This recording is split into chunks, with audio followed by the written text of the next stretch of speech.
Oh yes, all things wine today. We're glad you're still with us on Colorado and Company. Well, charcuterie is all the rage, but sometimes all you really want is a delicious glass of wine and some artisan cheese. Well, since National Wine and Cheese Day is today, July 25th, we brought wine, spirits, travel, and food writer Brian Freedman to the show to get his thoughts. Hey, have you ever been asked the question, if you were to be on a deserted island, what two things would you take? Yes, pretty much like 3 times a day, yes. I know. Well, for me, it's wine and cheese. My goodness, I would be happy if I've got the wine and I've got the cheese. But why are those together so good? So a great wine and cheese pairing, Claudia, can be transcendently delicious, right? There's something about that fat and the protein in the cheese and the acid and the tannin, if you have a red, in the wine that sort of cuts through that. For me, a great wine and cheese pairing, or frankly, for that matter, Claudia, a great wine and food pairing is one where both the wine and the food are better together than they would have been on their own. So I think the 3 pairings that we're going to be talking about today accomplish exactly that. Okay, I'll say cheese, you say the wine. Let's start, Brian, with the first one. Brie is like one of the ultimate mysteries when it comes to pairing wine and cheese. You know, a lot of times you go to someone's house and you have either, a wheel of Brie, or maybe it's wrapped in some sort of phyllo dough. Maybe there's like a jam underneath, whatever it is, and it's served with a red wine. But I have to tell you, Claudia, for me, that's not the move. The move for me is to do something like this, right? A Viognier. This is the Yalumba Y series, right? This is from Australia. This is a grape variety. This is an amazing wine. This is classic Viognier, where you get these wonderful orange blossom and ginger aromas. You know that smell of like honeysuckle and those white flowers in the summertime? Yes. It reminds me of the full farmer's market, apricots, that sort of thing. This is the kind of wine that's almost going to not just accompany the Brie really well, but it's almost going to have a lot of those fruit and more perfumed characteristics that'll work like an accompaniment to it, right? Like sometimes you have a little dollop of honey. For me, instead of having that, I'd rather have this, though this is dry. This, by the way, $14. You can ask your favorite merchant for any of these fantastic wines. They're easy to find. I need a sip. I'm getting thirsty, Claudia. Go for it.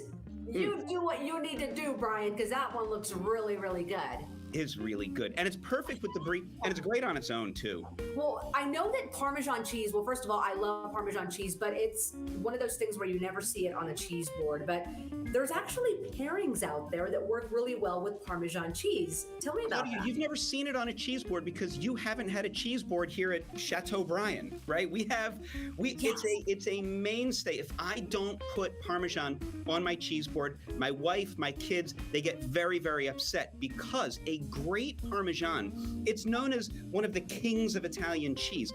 And a good Parmesan, right? You get that slight tanginess, you get this wonderful sense of saltiness. So for me, what I want to do, I want to pair that with something like the Zenato Valpolicella Superiore.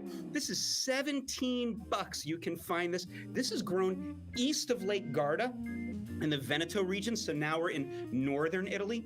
And you know, a wine like this, I think, has that wonderful sense of like black cherry, of ripeness, of generosity here, that's going to play a wonderful sort of counterpoint to some of those saltier, more savory notes of the Parmesan. The advantage also, Claudia, is with this wine, it doesn't just go really well with the Parmesan, but we always have like a prosciutto or a speck or something like that. And inevitably, once that happens here, we have to have some kind of a pasta or pizza for dinner. This is one of those wines that's going to take you throughout the entire evening. Or, let's be honest, if it's, like a Tuesday here, maybe a lunch, I don't know. But it's the kind of wine that's really going to be very, very friendly with a wide range of foods. That one with the black cherry and those type of flavors, sounds wonderful. Love it. A lot of people are going to pull out the classics, usually, like you've got the Gouda and, cheddar. How can you change them up, or what would you do? So, look, there's certain pairings that are classic for a region. See, I think about wine regions all the time, Claudia. They're classic for a reason, right? So like cheddar and Cabernet, they are a wonderful combination inherently. So for me, what you do to change it up, to give it a little bit of, I don't know, like a little bit of tension or interest, is instead of having Cab from a place where maybe you have before, like Napa or the left bank in Bordeaux, maybe have it from like, Chile. So this is the Route 1 Cabernet Sauvignon. This is from the Maipo Valley, the Estate Vineyards in Chile. This is a 2019. This one is really neat. So the vineyards here, right?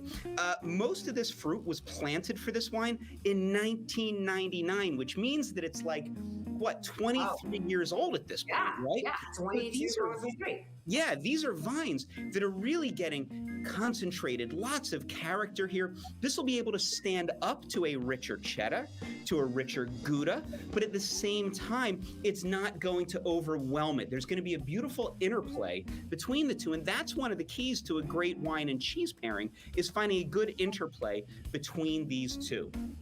All right, that is really good advice, and it makes me want to have a get-together with some of these wines and cheese. You are speaking my language, and are you going to be okay over there, Brian? You're mixing stuff up. I'll be okay, Claudia. I think I will muddle through. You know what else I love? Real quick, if I can jump in here. If Sure. we're celebrating like wine and cheese pairings, there is zero need to spend a fortune on these wines, right? Like I said, Yeah. these are all like under $20, around $20, right? They're easy to find. For me, a great wine is one that tastes like it's more expensive than it actually is. And if you can do that in the context of wonderful cheese, you will win your wine and cheese pairing, whatever that means. That's right. Well, Brian, you certainly know your stuff, and I love that you touched on it's not going to break the bank to get a very good wine. It's always good to see you. I wish I was sitting there having some wine with you. I'll save you some, Claudia.